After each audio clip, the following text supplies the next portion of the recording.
अस्सलामुअलैकुम dear students, hopefully आप सब बिल्कुल ठीक होंगे। स्टूडेंट्स, आज का हमारा टॉपिक है डिजीज़ रिलेटेड टू न्यूट्रिशन। तो हमने न्यूट्रिशन से रिलेटेड जो भी डिजीज़ हैं उनको डिस्कस करना है, लेकिन आज इस लेक्चर में हमने सिर्फ 2 डिजीज़ को ही डिस्कस करना है। पहली डिजीज़ हमारे पास है डिस्पेप्सिया। तो डिस्पेप्सिया का लफ्ज़ी मतलब होता है बदहज़मी, यानी कि आपने खाना खा लिया है और उस खाने की जो डाइजेशन है वो इनकम्प्लीट है या इम्परफेक्ट है, यानी कि अच्छे तरीके से नहीं हुई है, तो उसको हम डिस्पेप्सिया कहते हैं। तो हमारे पास इसकी डेफिनेशन में यही चीज़ है कि इनकम्प्लीट और imperfect digestion is called dyspepsia, कि इनकम्प्लीट और इम्परफेक्ट डाइजेशन को हम डिस्पेप्सिया कहते हैं। आगे हमारे पास इसका दूसरा पॉइंट ये है कि this is not a disease in itself, के जो डिस्पेप्सिया है ये कोई बीमारी नहीं है, but symptomatic of other disorders और डिजीजेस, बल्कि ये दूसरी बीमारियों का सिम्टम है। आगे हमारे पास है डिस्पेप्सिया के इफेक्ट्स या फिर सिम्टम्स के जो इसके इफेक्ट हैं वो कौन से होते हैं। तो इसका सबसे पहला इफेक्ट हमारे पास है एब्डोमिनल डिस्कम्फर्ट, कि आपके पेट में बेचैनी होती है। दूसरा हमारे पास है फ्लैचुलेंस, आपको गैस हो जाती है या फिर आपको मोशंस लग जाते हैं। तीसरा हमारे पास है हार्ट बर्न, आपको जलन महसूस होती है।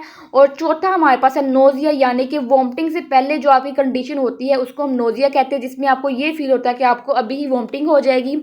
और लास्ट हमारे पास है वॉमिटिंग और आपको उल्टियाँ शुरू हो जाती हैं। तो ये हमारे पास इसके इफेक्ट्स हैं। आगे स्टूडेंट्स हमारे पास इसका है कोज, कि ये जो बीमारी है ये किस वजह से कोज होती है। तो इसमें हमारे पास ये चीज़ है कि इट में occur due to excessive acidity in stomach, और जब स्टमक में जो एसिडिटी है वो बहुत ही ज़्यादा हो जाए तब ये बीमारी अकर होती है। Faulty function of stomach and intestine, और जब इंटेस्टाइन और स्टमक के फंक्शन में खराबी हो जाए तब ये डिजीज़ अकर होती है।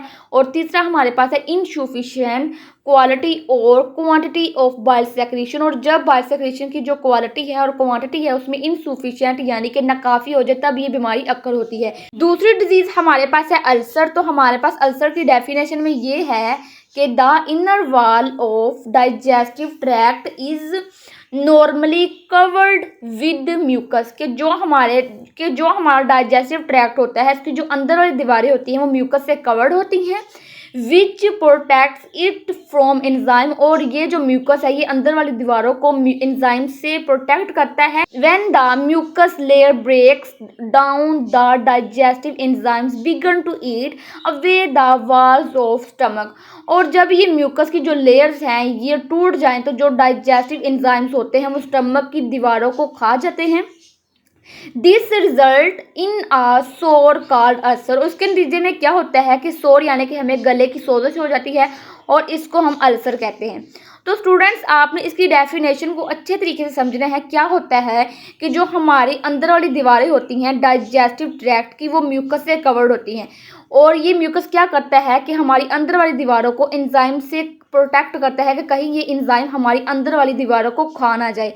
और जैसे ही ये जो म्यूकस की लेयर्स है ये टूट जाए तो जो हमारे पास डाइजेस्टिव एंजाइम्स होते हैं वो हमारे स्टमक की अंदर वाली दीवारों को या फिर वो हमारे डाइजेस्टिव ट्रैक्ट की अंदर वाली दीवारों को खा जाते हैं, जिसकी वजह से जो अल्सर की बीमारी है ये अक्कर होती है। आगे हमारे पास है कॉम्प्लिकेशंस के, जब अल्सर की बीमारी हो जाती है तो अल्सर के पेशेंट को किन मुश्किलात का सामना करना पड़ता है। तो इसमें सबसे पहला पॉइंट ये है कि an ulcer is so severe, कि जो अल्सर है ये बहुत ही ज़्यादा स्वेयर होता है।